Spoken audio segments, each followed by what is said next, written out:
Bienvenue les amis dans le compte à rebours final de la Terre. C'est la continuation de Déverrouiller les prophéties bibliques avec Camille. Je suis le docteur Dwayne Mackie, président de la radio adventiste mondiale. Vous êtes-vous déjà demandé pourquoi y a-t-il tant de différentes églises à travers le monde? Mobutu Sese Seko s'est posé cette question et il a trouvé que dans le Zaïre, le Congo, il y a des milliers d'églises. D'où viennent-elles? Restez à l'écoute, nous allons découvrir cela.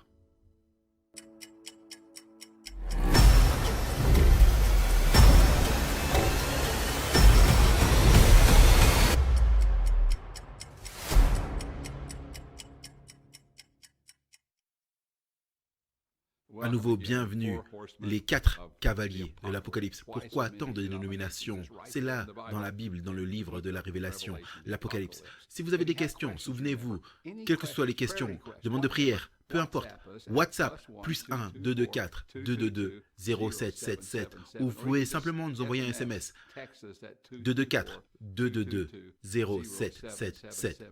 Et je viens de trouver un nouveau livre que vous allez vraiment aimer, il couvre beaucoup de ces sujets. C'est par Mark Finlay, et le titre, c'est Espoir pour des temps troublés. Espoir pour des temps troublés. Dites simplement, je veux ce livre, ou dites livre de Mark Finlay, ou bien dites, envoyez-nous un SMS ou WhatsApp et nous vous l'enverrons tout de suite. Vous apprécierez de le lire. Soit dit en passant, assurez-vous de vous abonner à la chaîne. Allez-y, cliquez sur abonner et j'aime et sur la petite cloche de notification. Cathy, ma femme, dis-leur de cliquer dessus parce que ça va faire bing. Et ensuite, c'est la bienvenue à travers le monde. Certains d'entre vous viennent des Philippines, d'autres d'Asie, de Chine. C'est incroyable. L'Amérique du Sud, l'Interamérique, l'Europe, partout dans le monde, nous recevons des SMS. Dites-nous sur Facebook ou envoyez-nous simplement un message et dites-nous, je vous regarde du Katmandou ou peu importe. Nous serons heureux de vous avoir avec nous. Rappelez-vous, 3 choses. Nous sommes à la fin du livre. Il y a 13 choses dont vous devez vous rappeler. Nous sommes à la fin du livre et toutes les grandes prophéties de la Bible ont été accomplies, si ce n'est une, et c'est la seconde venue de Jésus. Deuxièmement, ce sont les prières des mamans. Ma mère a prié pour moi ou je ne serai pas là. Vous avez quelqu'un, votre mère, votre père, qui a prié pour vous, vous ne serez pas là. Jésus, la Bible nous dit, prie pour nous, il prie pour vous. Et Dieu a un plan pour votre vie, il a un plan pour ma vie, il a un plan pour votre vie. Dieu a un plan. Prions ensemble. Père Céleste, je te remercie tellement d'avoir un plan pour nos vies. Je te remercie de nous avoir donné la Bible, que nous pouvons comprendre et connaître ce qui va se passer à la fin des temps. Je prie, alors que nous étudions ensemble, et réalisons comment tu as tout dirigé dans le passé et tu diriges dans l'avenir. Je prie que nous ayons les yeux fixés et concentrés sur Jésus. Au nom de Christ, je prie. Amen. Bénédiction sur vous et sur vos familles et à chacun d'entre vous. Certaines des pièces du puzzle que nous avons déjà vues, juste pour vous les rappeler. Quelques-unes, la star du drame de l'Apocalypse, c'est Jésus. Le témoin fidèle, l'agneau, le roi des rois, le méchant du drame de l'Apocalypse, c'est Satan, le vieux serpent. Le serpent ancien, le diable, le dragon. Satan est très sérieux au sujet de détruire tout le monde. Et Jésus est très sérieux au sujet de sauver tout le monde. La dernière puissance dans Daniel 7 qui pensait changer les temps et la loi, en d'autres termes, essaye de les changer, on ne peut pas changer la loi de Dieu. C'est l'Église médiévale, un pouvoir politico-religieux qui admet avoir changé le jour de culte du sabbat, du 4e commandement au jour païen du soleil. Le baptême et le mémorial de la mort à la mise au tombeau et la résurrection de Jésus, il est notre sauveur. Marc chapitre 16, verset 16. Jésus a dit, celui qui croira en moi et sera baptisé sera sauvé. Le sabbat est le mémorial de la création. Il est notre créateur, Exode 20, 8, 11. Je reviens sur cela à nouveau parce que les gens sont confus. Parfois, ils disent, eh bien, je vais à l'église le dimanche, le jour du soleil.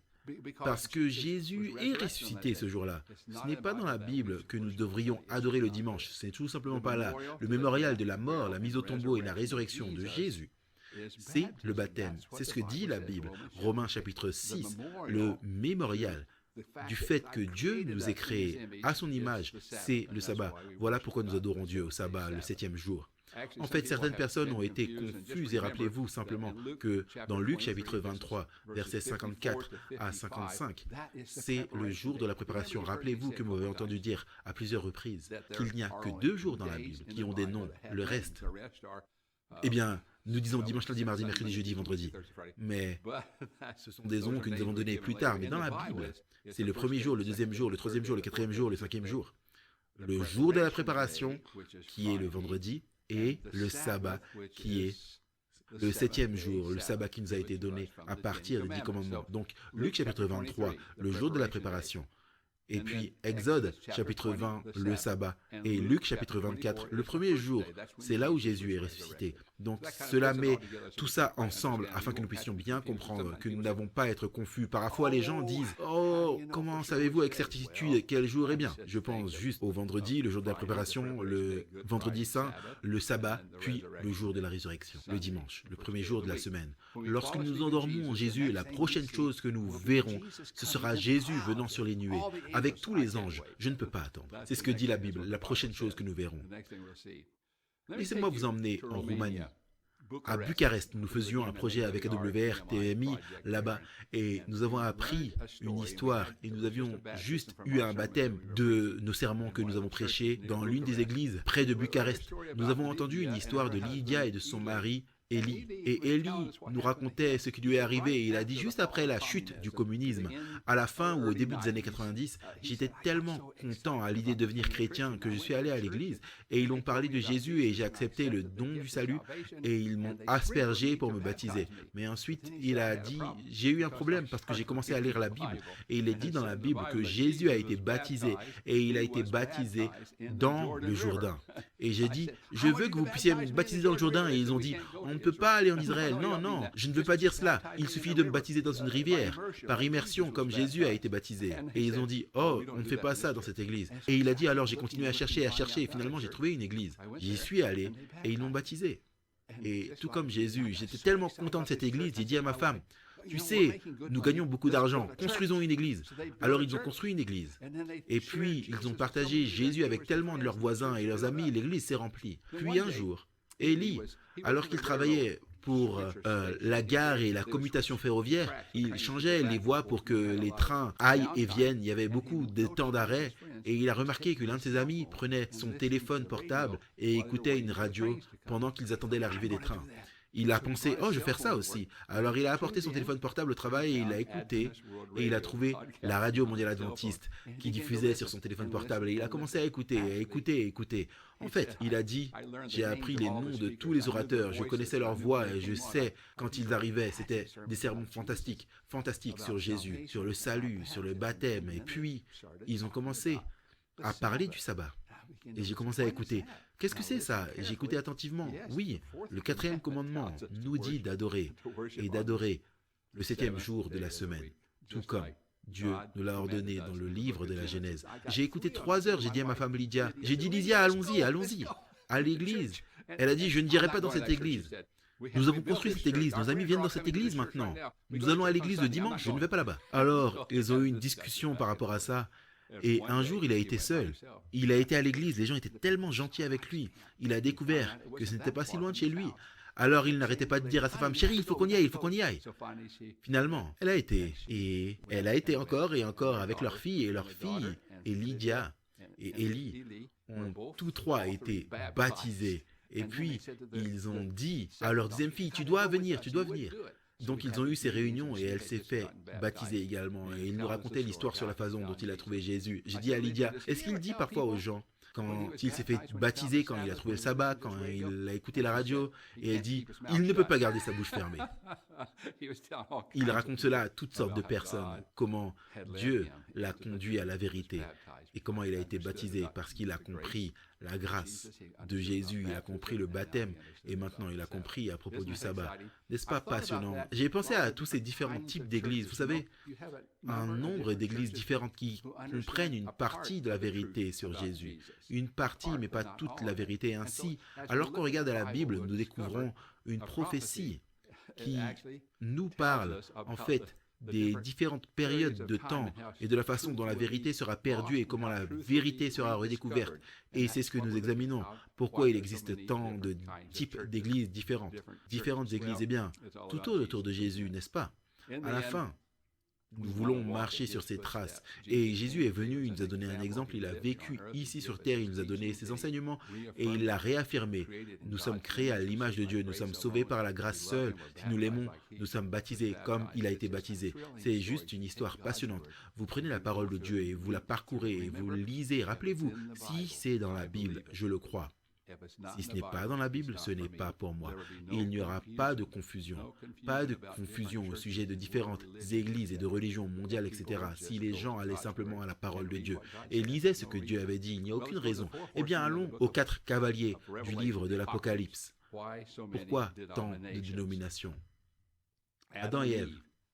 Souvenez-vous, là dans la Genèse, au jardin d'Éden, le serpent leur a dit, « Le jour où vous mangerez de ce fruit, vous ne mourrez pas. » Dieu avait dit à Adam et Ève, « Ne mangez pas de l'arbre qui est au milieu du jardin, parce que le jour où vous en mangerez, vous mourrez. » Mais Satan a dit, « Non, vous ne pouvez pas croire ce que Dieu dit. » Eh bien, c'était le premier mensonge.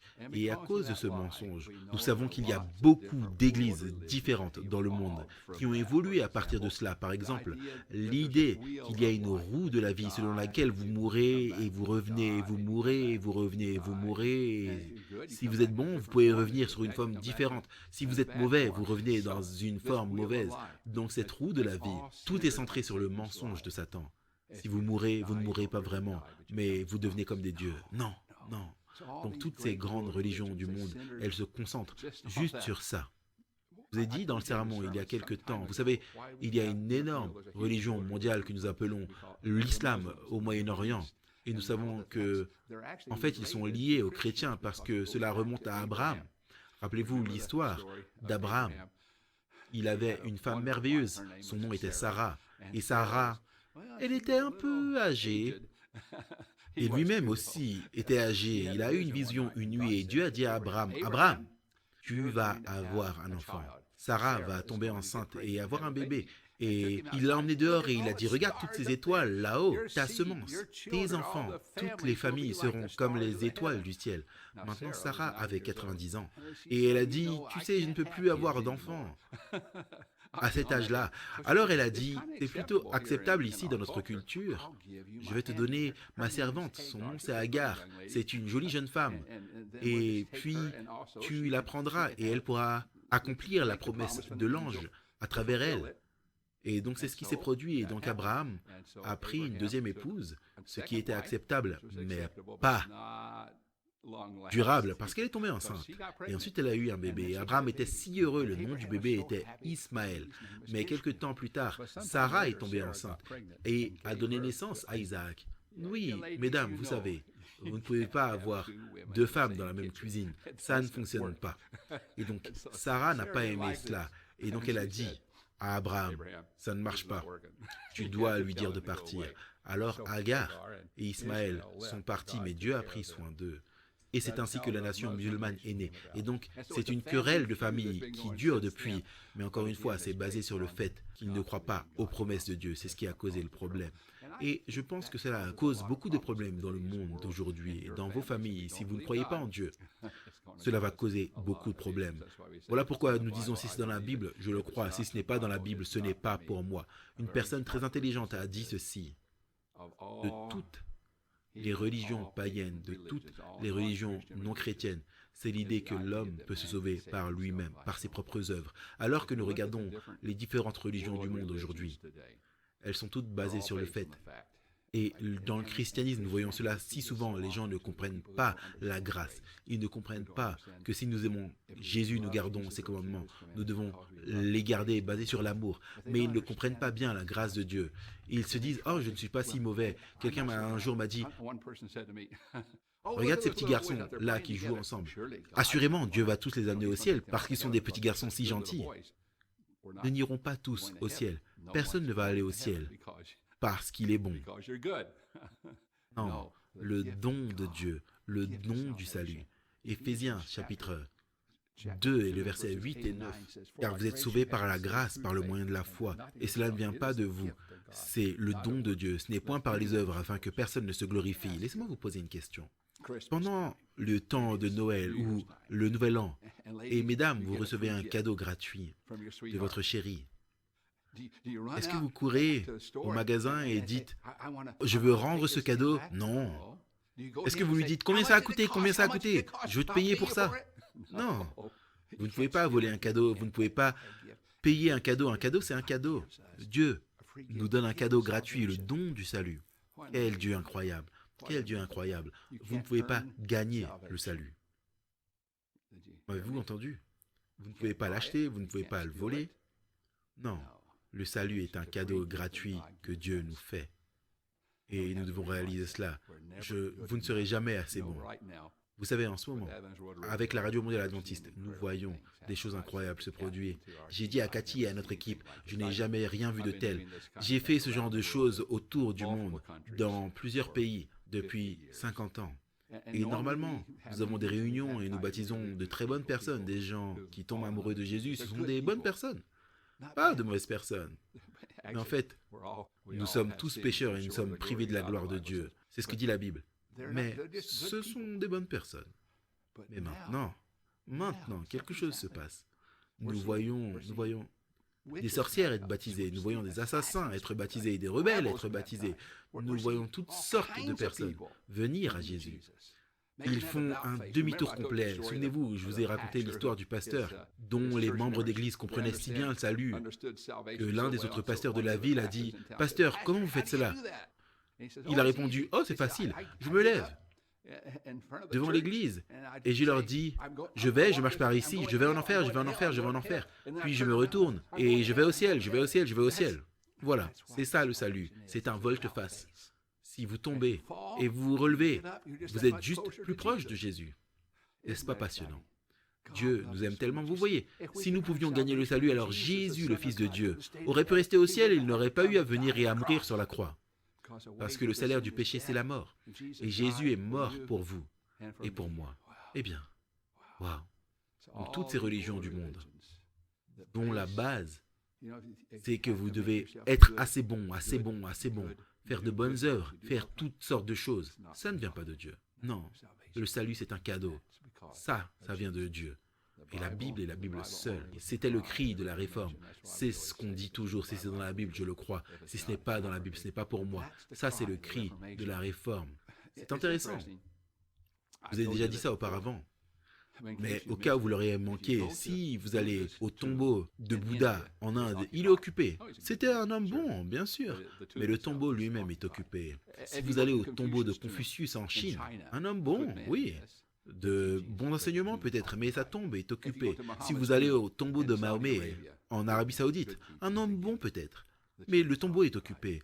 Mais il n'y a pas si longtemps, Cathy et moi et l'équipe de tournage et Camille, nous étions en Israël et nous sommes allés au tombeau du jardin et nous sommes entrés et nous avons regardé à l'intérieur. Et devinez quoi? Le tombeau de Jésus près de Jérusalem, dans le jardin, est vide. Jésus n'est pas là. N'êtes-vous pas reconnaissant qu'il soit vide? Nous servons un sauveur ressuscité. Il a promis, le même Jésus. L'ange a dit aux disciples, vous voyez, si vous quittez le tombeau et que vous descendez à travers la vallée du Cédron, vous montez, c'est une grande marche, puis vous tournez à droite, vous descendez vers Béthanie, et dans cette zone, c'est là que 40 jours après la résurrection, Jésus a rencontré les disciples, et ils parlaient ensemble, et tout d'un coup, Jésus a commencé à monter, et ils regardaient vers le ciel, et ils ne pouvaient pas en croire leurs yeux, ils montaient. Et 2 anges ont dit, vous, hommes de Galilée, pourquoi est-ce que vous restez ici à regarder vers le ciel? Le même Jésus que vous avez vu monter dans le ciel reviendra de la même façon. Jésus revient, il est en vie, il est vivant, le tombeau est vide. Il est mort pour vos péchés et les miens. Voilà pourquoi je l'aime tellement. Voilà pourquoi je l'aime. Le livre de l'Apocalypse au chapitre 6, il nous est parlé de l'avenir du christianisme. Et ça nous est révélé. Regardons cela attentivement. Laissez-moi vous dire, comme je l'ai mentionné au tout début, Mobutu Sese Seko, un jour, il conduisait sur la route de Kinshasa à Matadi par la côte. Et il était avec son entourage et son armée et les soldats. Il regardait et il passait et voyait un petit panneau qui disait « Église du prophète Kimbu ». Église du prophète Pierre, église du prophète Jean. Et il a dit, qu'est-ce que c'est ça? D'où viennent toutes ces églises? Et ils ont dit, eh bien, nous ne savons pas, monsieur. Eh bien, découvrez combien il y a d'églises indépendantes ici au Congo, au Zaïre. Et donc, ils ont fait un projet de recherche et ils ont découvert qu'il y avait environ 1000 1000 églises. Ce n'est pas possible, il a dit. Établissons quelques règles ici. Et donc, il a établi quelques règles pour devenir une église légalement reconnue au Congo. Vous deviez avoir le chef de l'église, le prophète, devait avoir un diplôme universitaire. Et cela a éliminé la plupart d'entre eux. Puis deuxièmement, il devait avoir 1000 dollars en banque. Et cela a presque éliminé tout le monde. Nous faisions partie des quelques-uns, les adventistes du 7e jour, l'une des églises sur 33 reconnues. Maintenant, dans le Kasaï, où nous sommes allés en tant que missionnaires, nous étions là depuis environ 20 ans. Et les missionnaires priaient et disaient, « Seigneur, pourquoi rien ne se passe ici ?» Après 20 ans, nous avions 300 membres. Nous avions une église, un dispensaire, une école, une infirmière, un enseignant, un pasteur. 20 ans au Rwanda, en Zambie, en Tanzanie, des choses se passaient et beaucoup de gens en apprenaient sur Jésus, mais pas au Kasaï. Pourquoi ne grandissait-il pas? Puis cette loi a été adoptée. Et vous savez, Dieu est tellement incroyable, absolument incroyable. Il savait cela. Il y avait le fils d'un pasteur adventiste du 7e jour au Rwanda, dans le pays voisin. Il voulait aller à l'université. Il ne pouvait pas entrer à l'université au Rwanda, alors il a été à Kinshasa, la ville voisine, le pays voisin. Et il a pris l'avion à Kinshasa et il est allé à l'université. Il a obtenu un diplôme. Et il a fini par travailler pour le président, puis le vice-président. Et puis il a eu un travail sous-jacent. Et finalement, il a travaillé pour le secrétaire de l'intérieur. Et donc il était dans ce bureau et il avait ses prophètes qui venaient. Il devait aller le voir et s'inscrire pour savoir à quelle église ils appartenaient, s'ils voulaient être légaux et exister. Il devait rejoindre l'une des 33 églises reconnues. Et ainsi, ils venaient, les prophètes, les dirigeants de ces églises indépendantes, le millier d'églises qu'il y avait. Ils disaient, à quelle église devrions-nous adhérer? Et ils disaient, eh bien, là, sur la table, vous voyez, j'ai toutes les 33 là-bas.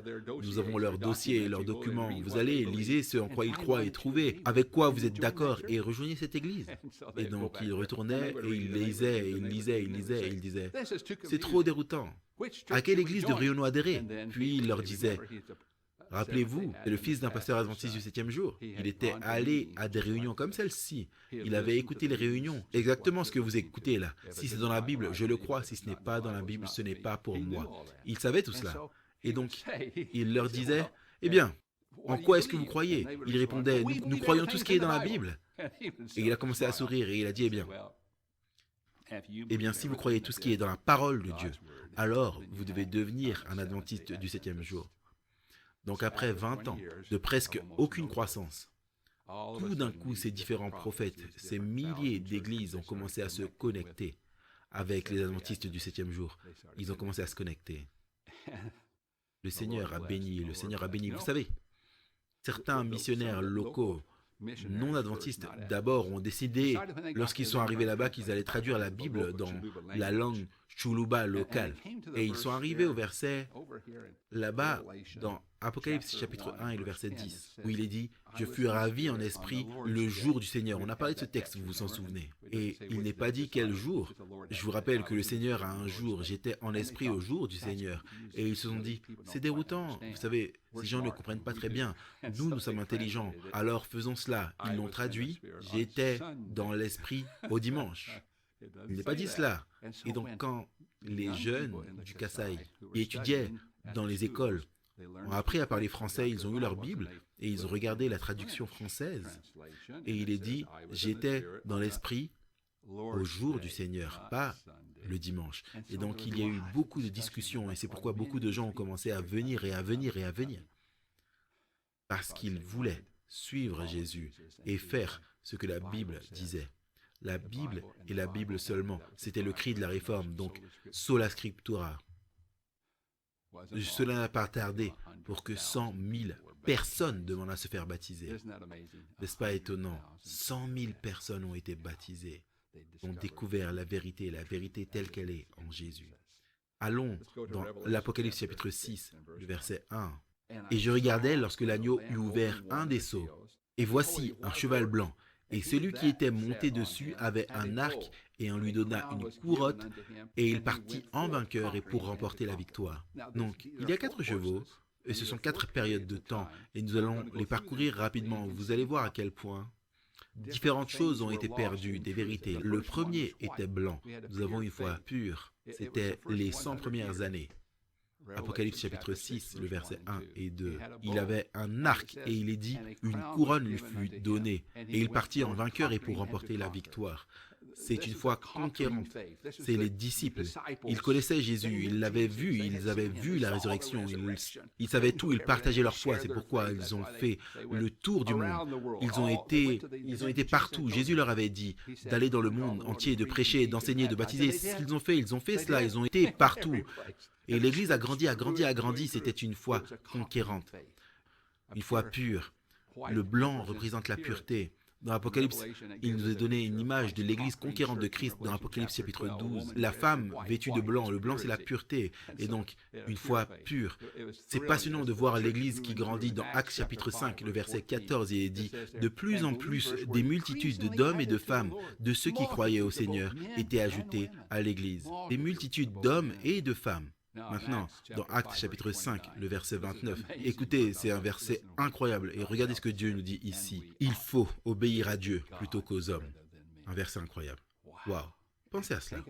Dieu nous dit que nous devons lui obéir. Souvenez-vous, je vous ai dit, peu importe ce que votre tante Suzy vous dit, peu importe ce que votre voisin vous dit, votre ami ou n'importe qui d'autre, ce qui compte c'est ce que Dieu dit. Si c'est dans la Bible, je le crois. Si ce n'est pas dans la Bible, ce n'est pas pour moi.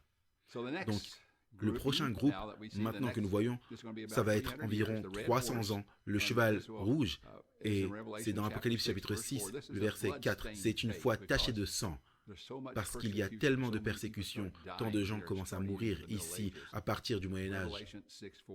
Et il sortit un autre cheval couleur feu, et celui qui le montait reçut le pouvoir de bannir la paix de la terre et de faire que les hommes se tuassent les uns les autres. Et on lui donna une grande épée. C'est ce que nous appelons la période de l'Église, comme la foi tachée de sang. Voilà pourquoi c'est un cheval rouge représentant le sang.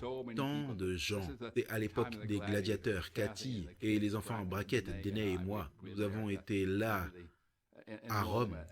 C'est un grand stade, le Colisée. Vous regardez, vous pourrez presque entendre, il y a 2000 ans en arrière, les gens qui étaient morts là, jetés aux bêtes sauvages, aux gladiateurs. C'est une chose terrible.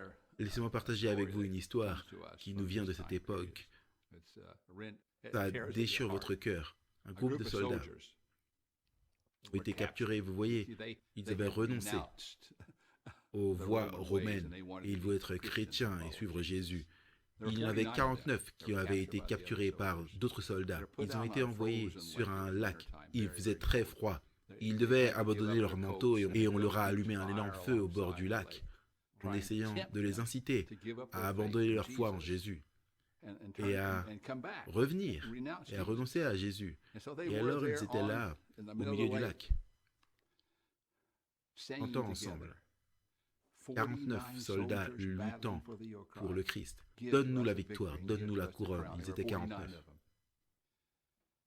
Ils chantaient de plus en plus fort. Il y avait quelque chose qui se passait dans le cœur du capitaine, près du feu. Il écoutait. Et il avait entendu parler de Jésus. Et il avait été tenté auparavant, et maintenant, quelque chose d'étrange se passait dans son cœur. Et tout d'un coup, il dit, regardez, il y a du mouvement là-bas. Et puis, ils virent un des soldats, un des chrétiens qui voulait être chrétien, courir vers le feu. Il gelait, il avait si froid qu'il est tombé aux pieds du capitaine. Le capitaine ôta son manteau et le jeta sur lui. Et tout d'un coup, il entendit les soldats chanter à nouveau 48 soldats se battant pour le Christ. Mais cela n'avait pas autant de force cette fois. Le capitaine courut à travers la glace vers les 48 soldats et il cria, « Par la grâce de Dieu, je prendrai votre place. » Alors qu'il est arrivé là-bas, il s'est blotti avec le groupe sur la glace. Et maintenant, il chantait avec plus de force que jamais. 49 soldats luttant pour Christ. Donne-nous la victoire, accorde-nous la couronne. Mes amis, n'aimez-vous pas Jésus? Ne l'aimez-vous pas tellement? Ne laissez rien s'interposer entre vous et l'acceptation de Jésus. N'écoutez pas les autres.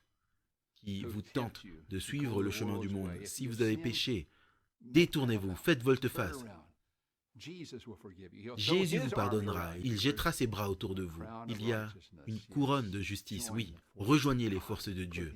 Mettez-le en premier dans votre vie. Il y a une maison céleste qui est préparée pour nous maintenant dans l'éternité. Juste que c'est l'éternité. Ne laissez personne voler votre couronne. Non, non. Gardez vos yeux fixés sur Jésus. Pendant cette période de persécution, de 100 à 323 après Jésus-Christ, c'est le deuxième sceau.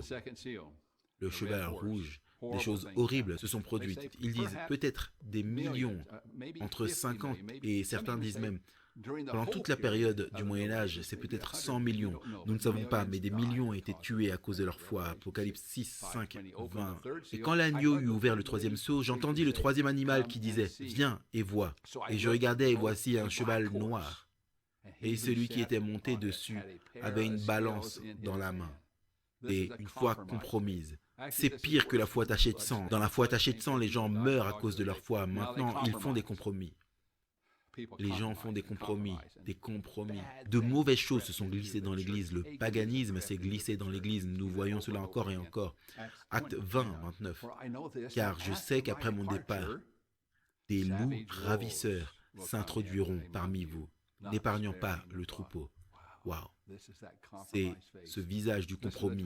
C'est la période où toutes sortes de choses incroyables se sont glissées dans l'Église. Rappelez-vous, je vous ai parlé de la croix de Jésus. Et le monde invente des choses avec des lapins et des poules et des œufs. Qu'est-ce que cela a à voir avec la mort, la mise au tombeau et la résurrection de Jésus? C'est du paganisme qui s'est glissé dans l'Église pendant cette période. C'est une foi compromise. Des choses horribles se sont glissées. Daniel 8, 12, il dit « Elle a jeté la vérité par terre. Elle a fait tout cela et a prospéré. » Incroyable, c'est une période de compromis. Le salut à travers Christ a été remplacé par les exigences de l'Église. Si vous allez aux 10 commandements, les 4 premiers commandements traitent de la relation de l'homme avec Dieu. Les 6 derniers traitent de nos relations les uns avec les autres. Le premier commandement dit « Aucun autre Dieu, pas d'autre Dieu devant ma face ». Le deuxième commandement dit « Tu ne te feras point d'image taillée ». Le troisième commandement, n'utilisez pas le nom de Dieu en vain. En fait, c'est intéressant. À Saint-Pierre, dans l'église, là, il y a une image de Pierre. Aujourd'hui, si vous allez là-bas et que vous la regardez, vous posez la question, est-ce que c'est Jupiter ou Pierre? En fait, c'est Jupiter. C'était dans un temple païen. Et quelqu'un a pensé que ça pouvait ressembler à Pierre. Donc, il y a de nombreuses années, cela a été introduit dans l'église chrétienne de Rome. Et en fait, c'est vraiment Jupiter. Et ils disent non, non, c'est Saint-Pierre. Ce n'est pas du tout Saint-Pierre. Les commandements de ne pas adorer des images taillées. Cela se fait encore et encore. C'est très malheureux. Car c'est le paganisme qui s'est glissé dans l'Église. Et ainsi, même, certains ont changé et ont essayé de changer la loi même de Dieu, les commandements de Dieu, de ne pas adorer les images taillées. Exode chapitre 20, versets 4 et 5. Tu ne te prosterneras point devant elles, tu ne les serviras point, car je suis l'Éternel, ton Dieu, un Dieu jaloux. Dieu dit, n'adorez pas les images taillées. Et l'Église dit, oh, nous voulons bouger, changeons ce commandement. C'est ce qu'ils ont fait. Mais est-ce que vous pouvez changer la loi de Dieu à votre convenance? Non, vous ne pouvez pas. Ce ne sont pas 10 suggestions, rappelez-vous de ça. La base d'attache. Vous vous souvenez de la base d'attache? C'est la série mondiale et les Yankees de New York jouent et ils ont du mal à avancer. Ils sont dans le stade à New York et ils ont ce magnifique lanceur et il ne peut tout simplement pas atteindre la base qui est 17 pouces. Et donc, ils ont une discussion et les Yankees disent « Pourquoi on ne change pas la taille de la base d'attache pour qu'elle fasse 20 pouces ?» Et on leur dit « Vous ne pouvez pas changer la taille de la base. La taille du marbre, c'est 17 pouces. » Vous voyez, vous ne pouvez pas changer les commandements de Dieu. À votre convenance, ce sont les commandements de Dieu. Ce qui est bien est bien. La base d'attache, c'est 17 pouces. C'est ça. Daniel 7, 25 dit qu'elle pensera changer les temps et la loi. Oui, Dieu a dit. Oui, c'est ce que Dieu nous dit. Pendant cette époque, l'Église tenterait d'essayer de changer la loi de Dieu, changer le sabbat en vertu de sa propre autorité. C'est ce qu'elle dit. Nous y voici. dans le sentinelle de l'église catholique. Quand j'ai vu ça, j'ai dit, Cathy, regarde ça. Nous étions à Portland, dans l'Oregon, le 21 mai 1995. Sainte Catherine. Peut-être la chose la plus audacieuse, le changement le plus révolutionnaire que l'Église n'ait jamais fait a eu lieu au 1er siècle. Le jour saint, le sabbat, a été changé du samedi au dimanche, non pas par des directions indiquées dans les Écritures, mais du point de vue de l'Église, de son propre pouvoir. Remarquez maintenant cette partie de la déclaration. Ça vient du sentinelle de l'Église catholique. Les gens qui pensent que l'Écriture devrait être la seule autorité devraient logiquement devenir adventistes du 7e jour et garder le samedi saint. Et nous disons Amen. C'est dans la Bible, je le crois. Si ce n'est pas dans la Bible, ce n'est pas pour moi. Durant cet âge de compromis, le jour païen du soleil a remplacé le sabbat biblique. Waouh! Nous voyons même dans certaines pièces de monnaie de Constantin, nous voyons le Dieu soleil, adorant le Dieu soleil. L'histoire de l'Église orientale, à la page 184, la conservation de l'ancien nom païen de Dias Soleil, ou dimanche, est en grande partie due à l'union des sentiments païens et chrétiens, par lequel le premier jour de la semaine a été recommandé par Constantin à ses sujets, païens et chrétiens, comme le vénérable jour du soleil. Laissez-moi vous montrer un petit clip vidéo, il est court. Cathy et moi étions en Arizona, c'était un dimanche après-midi, nous faisions des choses dans la maison et c'était intéressant. Alors qu'on était là, j'ai vu sur AE une émission au sujet de Constantin. Constantin a changé le jour de culte. Et j'ai dit, waouh, c'est intéressant. Et donc j'ai pris ce tout petit clip et écoutez ce qu'il dit. Constantin, l'histoire enregistre que Constantin a changé le jour de culte du sabbat au premier jour de la semaine, le jour du soleil, le jour païen du soleil. Waouh, c'est exactement ce qui s'est passé. Et ensuite, l'Église a accepté cela parce que plus d'adhérents venaient, il y avait plus de gens qui venaient dans l'Église, il y avait plus de finances dans l'Église, ils pouvaient construire de grandes cathédrales et faire beaucoup de choses. C'est étonnant de voir comment les gens, les chrétiens, se tournaient même contre Dieu. L'Église se tournait contre Dieu et acceptait ce changement de Constantin pour adorer le premier jour de la semaine, le jour du soleil, un jour païen du soleil, la déesse de la fertilité. Waouh, incroyable, regardons ça. La conversion de Constantin est l'un des tournants les plus importants de l'histoire chrétienne.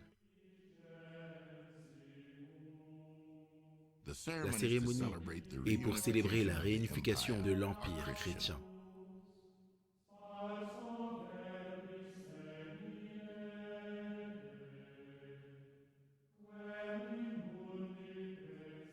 Mais la nature et l'étendue de la conversion de Constantin font encore l'objet de grands débats. Les études modernes suggèrent un scénario complexe derrière la version traditionnelle de la plus grande conversion de l'histoire. Certains érudits affirment que le Dieu que Constantin a accepté ce jour-là au pont Milion n'était pas Jésus, mais le Dieu solaire, Apollon. Est-ce que le premier empereur chrétien réputé a en fait conservé son paganisme? Il croyait au Dieu soleil, le Sol Invictus, le soleil invincible. Il avait un lien avec Apollon et l'idée du culte du soleil. Et je pense que c'était un homme de sa propre spiritualité, toujours en évolution, toujours en développement. Malgré son apparente conversion, Constantin conserve de nombreuses pratiques païennes lorsqu'il devient empereur. Sa sympathie pour le christianisme est indéniable, mais sa tolérance pour le paganisme l'est aussi. Ces pièces de monnaie portent l'image du Dieu soleil. Constantin exige que les chrétiens changent leur jour du culte du sabbat hébreu au jour romain du soleil. Rappelez-vous, l'homme ne peut pas changer la loi de Dieu. Nous sommes maintenant dans Genèse chapitre 2, le verset 3. Nous relirons le récit de la création concernant le sabbat. Dieu bénit le 7e jour et l'a sanctifié. Sanctifier quelque chose, ça veut dire le mettre à part, le rendre saint. Il n'y a qu'un seul jour dans toute la semaine qui est saint. Dieu a béni le 7e jour et l'a sanctifié. Parce qu'en ce jour-là, Il se reposa de toute son œuvre pour l'accomplissement de laquelle Dieu l'avait créé. Waouh! Le cheval noir et un temps de compromis. De 323 à 538, toutes ces choses ont commencé à s'infiltrer dans l'Église. Et l'Église a changé. L'Église a changé. Le troisième sceau. Le troisième sceau. Apocalypse chapitre 6, versets 7 et 8. Et quand l'agneau eut ouvert le quatrième sceau, waouh! Et je regardais et voici un cheval de couleur livide. Donc maintenant c'est un cheval de couleur livide. Donc on est passé d'un cheval blanc, rouge, cheval noir et maintenant c'est un cheval livide. Et celui qui est monté dessus se nommait la mort et l'Hadès marchait à sa suite. Une période terrible pour l'Église. Remarquez ici l'histoire de l'Église. Le christianisme est devenu la religion établie de l'Empire romain. Il a pris la place du paganisme. Le christianisme tel qu'il existait au Moyen-Âge pourrait être appelé le paganisme baptisé. Vous êtes-vous déjà demandé pourquoi on l'appelait l'âge des ténèbres? Eh bien, voici la raison. Voici la raison. Toutes les choses du paganisme sont entrées dans l'Église et ils les ont baptisées, ils les ont changées. C'était une période terrible de compromis. Cela s'est produit encore et encore. Ceux qui voulaient suivre Dieu et Dieu seulement, et suivre la Bible et ce que la Bible disait, étaient capturés. Des soldats les capturaient. Et c'était horrible. Une période horrible de compromis. Et dans cette période de compromis, nous voyons le culte du soleil s'est infiltré au lieu du sabbat, les œuvres au lieu de la grâce. Nous sommes sauvés par la foi seule en Jésus. Mais l'Église est revenue et elle a dit non, vous devez payer tout cet argent, vous devez faire toutes ces pénitences. Les indulgences, souvenez-vous, on vous a parlé de l'histoire de Tetzel qui allait en Europe du Nord et essayait de collecter des fonds pour construire la basilique de Saint-Pierre. Il vendait partout des indulgences. Vous savez, une indulgence, vous payez de l'argent et vous pouvez faire sortir un proche du feu de l'enfer qui brûle. Bien sûr, la Bible ne dit rien de tel, c'est le paganisme. Et il avait un dicton quand une pièce de monnaie sonne dans le coffre, une âme du purgatoire s'élève. Et ainsi, vous pouvez faire sortir à la tante Suzy ou l'oncle Jimmy du purgatoire. C'est pourquoi ils ont enseigné le feu éternel. Ce n'est pas dans la Bible, ce n'est pas là. Waouh, quand vous mourrez, vous ne mourrez pas vraiment, mais vous devenez comme des dieux. Non, ce n'est pas le cas. Donc toutes ces choses sont entrées dans l'Église, les indulgences. Si vous pouviez trouver une Bible, elle était seulement enchaînée au mur d'un monastère. Et les gens ne pouvaient pas avoir la Bible. Ils étaient ignorants, les païens. Les gens ordinaires ne pouvaient pas comprendre la parole de Dieu. Seuls les gens qui avaient été à l'école pouvaient la comprendre. Seuls les prêtres. Et la Bible a été traduite dans des langues locales. C'était une époque incroyable alors que la réforme commençait. Le feu éternel et la mort. Quand on ne meurt pas vraiment, on devient comme des dieux. C'était le mensonge de Satan qui est également entré dans l'Église. Asperger au lieu du baptême comme Jésus a été baptisé, c'est entré dans l'Église. Toutes ces choses continuaient à arriver dans l'Église et la vérité était perdue encore et encore. La vérité de Dieu serait-elle foulée aux pieds pour toujours? Les gens demandaient ici dans Proverbes chapitre 4 le verset 18. Mais le chemin du juste est comme une lumière brillante qui brille de plus en plus jusqu'au point du jour. Donc la vérité serait redécouverte. Dieu dit que le chemin du juste est comme une lumière qui brille. La lumière de la vérité pénétrait les ténèbres. Vous savez, alors que je vous ai raconté l'histoire des Vaudois qui croyaient en la Bible dans les vallées du Piémont, du nord de l'Italie, Cathy et moi avons été là-bas avec nos enfants. Nous avons quitté Genève et nous avons traversé le Mont Blanc. C'est de l'autre côté du Mont Blanc. C'est un endroit intéressant, très intéressant, parce que c'est là que les gens se cachaient dans ces montagnes. Et ils enregistraient ici, dans ces montagnes. Ils avaient des tables en pierre et ils écrivaient les Écritures traduites à la main. Ils écrivaient à la main. Et puis ils les cousaient dans leurs vêtements. Et puis les gens, généralement les jeunes, se rendaient dans les villes du Nord, en France, à Paris, à Genève, dans le Nord. Ils répandaient la vérité, ils partageaient Jésus avec les gens, avec d'autres étudiants qui les écoutaient. S'ils étaient capturés, et beaucoup l'étaient, ils étaient mis à mort, brûlés, vifs ou noyés dans les rivières. C'était une époque horrible. Plus de 50 millions, peut-être 100 millions. Ça ne cessait d'arriver, d'être de pire en pire en pire. Nous avons donc une période ici, des années 1400 aux années 1800, que nous appelons l'âge des ténèbres. C'est un temps dans l'histoire que les gens n'aiment pas raconter parce que ce n'est pas une bonne période. Mais la réforme a commencé. En premier, les Vaudois, et puis ils étaient concentrés sur la Bible. Ils ont traduit la Bible, ils distribuaient la Bible, des morceaux d'écriture qui apportaient espoir aux gens. Jean Hus a été brûlé au bûcher. Il croyait en l'obéissance. Et là, en Bohême, il a enseigné aux gens à obéir à Dieu, à écouter Dieu et non l'homme. Et nous savons que la réforme a continué et a continué alors qu'il était brûlé sur le bûcher. C'est intéressant que quelqu'un ait dit, alors on l'a brûlé au bûcher, on a jeté ses cendres dans le Rhin et cela s'est répandu dans le monde à mesure que les gens ont accepté la réforme et ont commencé à étudier pour en apprendre davantage sur Jésus. Luther, Martin Luther, il a cloué ses 95 thèses sur la porte de Wittenberg. Rappelez-vous, il marchait à genoux sur les marches de Saint-Pierre. Il étudiait pour être prêtre, moine.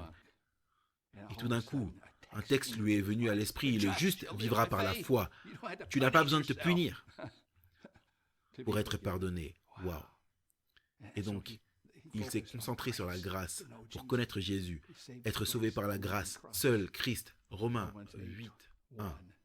Il n'y a donc maintenant plus de condamnation pour ceux qui vivent en Jésus-Christ. Aucune condamnation. Nous pouvons être pardonnés si nous confessons nos péchés. Il est fidèle et juste pour nous pardonner nos péchés et nous purifier de toute iniquité. Éphésiens 2, 8. Car vous êtes sauvés par la grâce, au moyen de la foi. Et cela ne vient pas de vous-même. C'est le don de Dieu. Voilà pourquoi il a cloué ses 95 thèses là sur la porte de l'église de Wittenberg. Il a commencé, la réforme a commencé. Et c'est intéressant, Jean 16, 12. Il y a encore beaucoup de choses à vous dire, mais vous ne pouvez pas les supporter maintenant. Et un développement de la réforme alors que les réformateurs découvraient des vérités et des vérités et des vérités et des vérités. Et ça continue à venir. Nous continuons d'apprendre. Ici, Cathy et moi avons vécu non pas loin du jet d'eau, à Genève en Suisse. De l'autre côté, nous avons étudié la Collonges. Et ici, à Genève, Jean Calvin a commencé à étudier, a commencé à en apprendre de plus en plus sur la façon de grandir dans la grâce, connaître Jésus comme votre ami. Maintenant, c'est intéressant car différents réformateurs sont morts. Par exemple, quand Luther est mort, sur la base de ce que Hus avait dit, et les Vaudois, ses disciples, ont formé l'église luthérienne. Et puis la même chose s'est produite avec Calvin, sur la base de ce que Calvin avait enseigné, sur la croissance dans la grâce, sur la base de Luther et Hus. Les Vaudois, ses disciples ont commencé l'église presbytérienne. Et donc, la vérité était en train d'être redécouverte. Et c'est pourquoi nous avons les différentes églises qui ont redécouvert des vérités. Les anabaptistes, ils ont lu la Bible et ils ont vu que Jésus a été baptisé par immersion dans le Jourdain. Ils ont dit, nous devons faire cela. Eh bien, l'Église n'a pas aimé cela. Et donc, beaucoup d'entre eux ont été noyés, vivants, mais ils croyaient si fermement en ce que Calvin avait dit, en ce que Luther avait dit, ce que Hus avait dit, ce que les Vaudois avaient dit. Quand ils sont morts, ils ont été noyés. Et la vérité a continué. L'Église baptiste a été formée. Et partout dans le monde, plus de 4000 personnes sont baptisées chaque jour, alors que les gens apprennent la vérité telle qu'elle est en Jésus. Matthieu 28, 19, 20. J'aime ce texte. C'est la raison d'être de la Radio Mondiale Adventiste. C'est ce que nous faisons. Nous l'appelons AWR, diffusé pour baptiser. AWR 360, diffusé pour baptiser.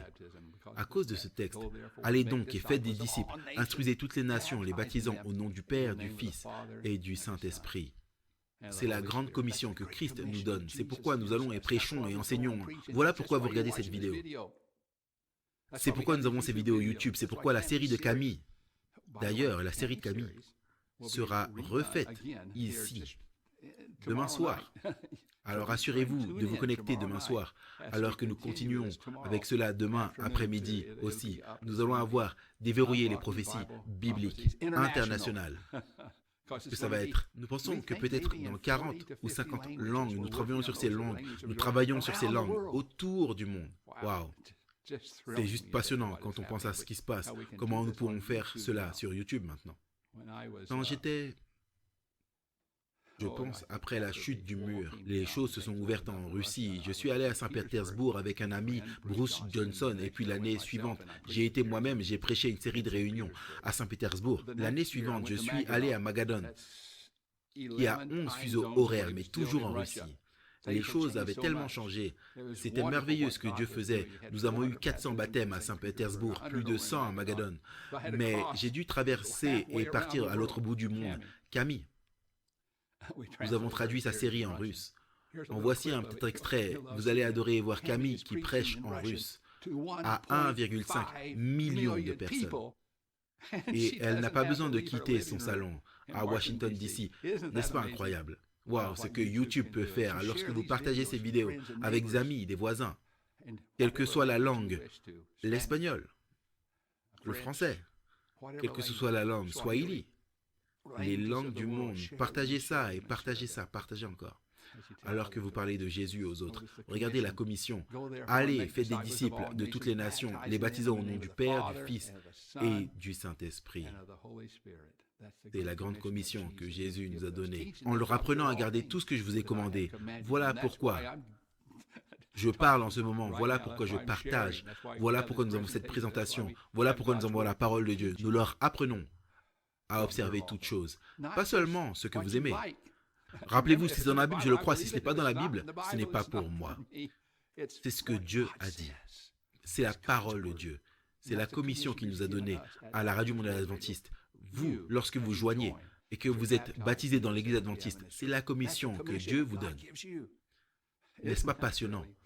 Apprenez-leur à garder tout ce que je vous ai commandé. Et voici, je suis avec vous tous les jours jusqu'à la fin du monde. Jésus dit qu'il sera avec toi, peu importe ce qui t'arrive. Ça peut être bon, ça peut être mauvais, mais Dieu va être avec toi. Ne t'inquiète pas, tu n'as pas à t'inquiéter. Et Wesley, il s'est concentré sur la sainteté, lui et son frère Charles, à Londres. Les gens ont aimé ce qu'ils ont dit et donc basé sur ce que les baptistes avaient enseigné, ce que Calvin avait enseigné. Les luthériens, Hus, les vaudois, quand ils sont morts, leur assemblée ont pris ce qu'ils ont enseigné et ont formé l'église méthodiste. Et donc voilà pourquoi on a l'église méthodiste. Et donc nous voyons toutes ces différentes églises qui ont gardé et continué la réforme parce qu'elles avaient l'imprimerie et les gens traduisaient la Bible dans leur propre langue. C'était passionnant. Alors que la vérité était redécouverte. Jésus menait la réforme. Et William Miller et d'autres ont commencé à étudier la seconde venue de Jésus. Ils ont regardé une prophétie en 1844 selon laquelle Jésus reviendrait. Ils pensaient, en fait, ce qui s'est passé, c'est que Jésus est entré dans le sanctuaire céleste. Et nous appelons cela la purification du sanctuaire. Le jugement a commencé au ciel, pas ici sur terre. Jésus n'est pas revenu le 22 octobre 1844, mais les gens étaient concentrés sur la seconde venue de Jésus. Et nous attendons toujours cet événement, la seconde venue de Christ. William Miller a prêché et a enseigné, et au fur et à mesure que les gens se rassemblaient, ils étudiaient, et ils ont eu une passion de voir Jésus quand il reviendrait. Jésus revient. Jean 14, verset 15. Jésus nous a dit, « Si vous m'aimez, vous garderez mes commandements. » Donc le peuple de Dieu qui cherche l'avènement de Christ, sur la base de tous les autres réformateurs, de ce qu'ils ont enseigné, pour l'avènement de Christ, ils croient qu'on peut garder les commandements de Dieu, qu'on devrait garder ces commandements, parce que nous l'aimons. Et l'un des commandements, c'est le 4e commandement. C'est pourquoi nous nous concentrons beaucoup sur le sabbat. Donc, le mouvement de l'avènement, le sabbat a été découvert. La mort, vous savez, quand vous mourrez, vous mourrez. Vous ne continuez pas à brûler pour toujours. La mort, c'est la mort. Vous attendez la résurrection. La trompette du Seigneur sonnera. C'est à ce moment-là qu'on recevra l'immortalité et le message de santé. Donc, basé sur tout cela, les adventistes du 7e jour, basés sur Miller, Wesley, les baptistes, les calvinistes, les luthériens, Hus, les vaudois, basés sur la réforme, l'église adventiste du 7e jour a été formée. Dieu nous a donné une grande et merveilleuse commission d'aller dans le monde entier, de prêcher, d'enseigner, de baptiser. Matthieu, Jésus dit, chapitre 15, le verset 9, « En vain il m'adore, enseignant comme doctrine les commandements d'hommes. » Enseignant comme doctrine, c'est ce qui s'est passé durant le Moyen-Âge. Toutes ces traditions ont été enseignées comme des doctrines, des commandements d'hommes, pas des commandements de Dieu. Et Jésus dit, c'est un culte vain, il m'adore en vain. Apocalypse chapitre 14, verset 12. C'est ici la patience des saints. C'est le peuple de Dieu. Juste avant qu'ils ne reviennent pour la deuxième fois, c'est la fin du message des 3 anges dans Apocalypse chapitre 14. Regardez maintenant, concentrez-vous sur le peuple de Dieu. Qui sont-ils? C'est ici la patience des saints. Voici les saints, ceux qui gardent les commandements de Dieu et la foi de Jésus. Parce qu'ils aiment Jésus, ils gardent ses commandements. Ce n'est jamais l'inverse, non. Nous aimons Jésus, nous gardons ses commandements parce que nous l'aimons. Ne l'aimez-vous pas, ne l'aimez-vous pas. Jésus dit, si vous m'aimez, vous garderez mes commandements. C'est pourquoi nous le faisons. Qui devrait être baptisé? Eh bien, si vous n'avez jamais été baptisé comme Jésus, vous devez être baptisé. Si vous avez déjà été baptisé, mais que vous êtes éloigné, vous devez être baptisé. Si vous avez appris de nouvelles vérités, vous devez être baptisé. Laissez-moi vous raconter une histoire qui s'est produite il y a quelques années. Cathy et moi étions en Arizona. Nous avons visité une église à Payson, en Arizona.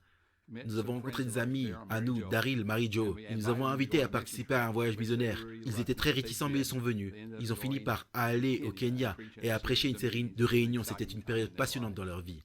Ils étaient tellement enthousiasmés et excités à l'idée de prêcher au Kenya qu'ils ont décidé qu'ils devaient faire quelque chose. Donc ils ont ouvert un orphelinat là-bas, ils ont géré pendant de nombreuses années. Ils y sont retournés de nombreuses fois et ont tenu des réunions. Cette fois-ci, ils tenaient une réunion et quand on est arrivé là-bas, c'était au sommet de la montagne, près du lac. Il était au sommet de la montagne, près du lac Victoria, au sommet de la montagne. Il a placé son haut-parleur de manière à ce qu'il pointe vers le village. Et donc il a prêché toute une série de réunions. Et puis après, une dame qui voulait lui parler. C'était une dame âgée, c'est sa photo ici, c'est sa vraie photo. Elle voulait parler à Daryl et elle a dit « J'aimerais vous dire quelque chose. » Oui.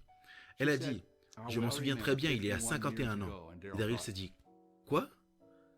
C'est quand je suis né. Il y a 51 ans. Waouh. » Elle a dit « J'étais endormi, j'ai fait ce rêve. J'ai entendu la voix de ce Mizungu. » C'est-à-dire une personne qui vient des États-Unis. Cette voix de Mizungu. Et sa voix a résonné tout autour de la montagne. Et Dieu m'a dit dans le rêve, quand tu entendras cette voix, tu sauras que c'est la vérité, suis-la. Et elle a pensé, qu'est-ce que c'est? Et elle a dit, ça fait 51 ans, mais je n'ai jamais oublié. Et quand tu as commencé à prêcher il y a 2 semaines et que ta voix a commencé à résonner autour de la montagne, j'ai écouté et c'était la voix que j'avais entendue il y a 51 ans. Waouh! Le cœur de Daryl était tellement touché l'année de sa naissance.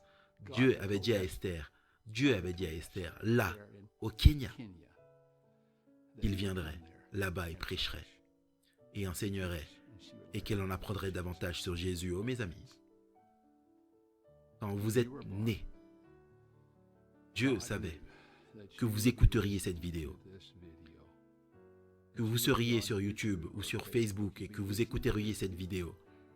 Dieu savait que vous seriez là, ce soir ou aujourd'hui ou peu importe, où que vous soyez dans le monde, quelle que soit la langue dans laquelle vous écoutez, Dieu savait. C'est incroyable. Il vous appelle par votre nom, il vous aime tellement. Il est mort juste pour vous. Avez-vous pensé à vous faire rebaptiser comme Jésus? Si vous n'avez jamais été baptisé, vous devez le faire. Envoyez-nous un message. Sur WhatsApp, +1 224 222 0777. Envoyez-nous un SMS et dites-nous « Oui, je veux me faire baptiser ». Envoyez-nous un message 224 222 0777. Envoyez-nous un message. Dites-nous « J'aimerais le livre de Mark Finlay ». Envoyez-nous un message. Dites-nous si vous envisagez de vous faire baptiser, tout comme Jésus. Ne dites jamais non à Jésus. Il savait que vous écouteriez à votre naissance. Il savait que je vous demanderai de vous faire baptiser, de lever la main et de dire oui, je veux me faire baptiser comme Jésus. Ne laissez rien entre Jésus et vous, cette décision d'être baptisé comme lui. Ne laissez rien s'interposer entre vous et Jésus. Wow. Il vous aime tellement, il est mort juste pour vous. Dites oui à Jésus, envoyez-nous un SMS.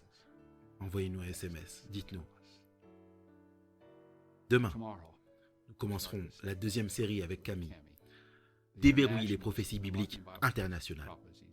Partagez ça avec des amis et des voisins. Envoyez-nous un SMS. Dites-nous que vous voulez être baptisé, que vous avez pris cette décision et rappelez-vous qu'il vous aime tellement. Est-ce que je peux prier pour vous? Cher Seigneur, je te remercie tellement pour tous ceux qui sont là et qui écoutent quelque part dans le monde, quelque part sur cette boule de boue, quelque part il y a des gens qui écoutent et qui prennent des décisions pour toi. C'est pour l'éternité. Seigneur, je sais que certains d'entre nous pensent « Oh, je suis trop mauvais ». Non, vous ne serez jamais trop mauvais. Jésus est mort pour chacun d'entre nous. Il est mort pour les assassins. Il est mort pour les mauvaises personnes. Il est mort pour ceux qui commettent l'adultère, ceux qui volent, ceux qui tuent. Peu importe qui vous êtes, ce que vous avez fait, vous êtes peut-être un prêtre. Vous êtes peut-être un assassin. Peut-être une sorcière. Dieu sait qui vous êtes. Et il savait que vous écouteriez.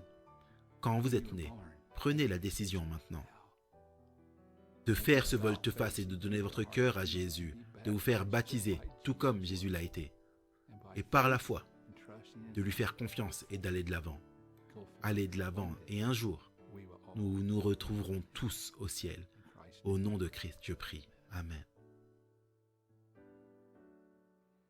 Thank you for watching. If you want to learn more Bible truth, I invite you to subscribe below. Also click here to watch Earth's final countdown in full. And click here to watch one of my favorite videos. God bless you.